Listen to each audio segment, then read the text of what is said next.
Okay, so I hope uko poa na pia uko na afya njema. So nataka nikuonyeshe jinsi gani unaweza kutumia application hii inaitwa Tips 180.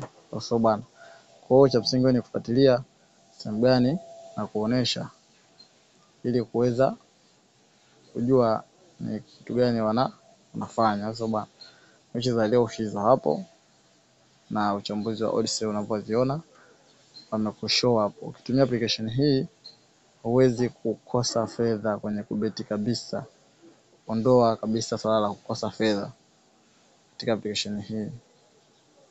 Unaona hapa anakuonesha tarehe 21 zote hapa, aliweka sare ikatoa, aliweka ikatoa, aliweka under 2 ikatoa, umeona, akaweka Venezuela Poland ikatoa, alimpa Algeria ikatoa. Kwa hiyo England na Albania alimpa England, Congo na South Sudan alimpa South Sudan, alimpa Congo, au sio bana? Na hapa kwenye upcoming tips ni tips ambazo zinafuata kwa tarehe 22 za leo na kuendelea. Kwa hiyo ukifuatilia hapo amini hauwezi kukosa kubeti, uweze kukosa fedha kutumia application hii au kutumia website hii ya Tips 180, au sio bana?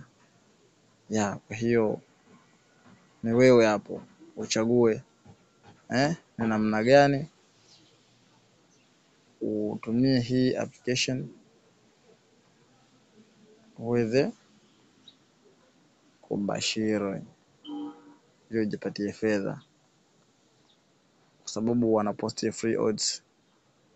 Umeona free odds.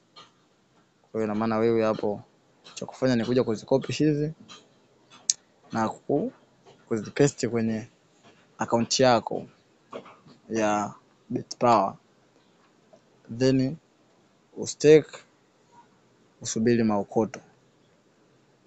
Okay, so nachokusia uweze kusubscribe,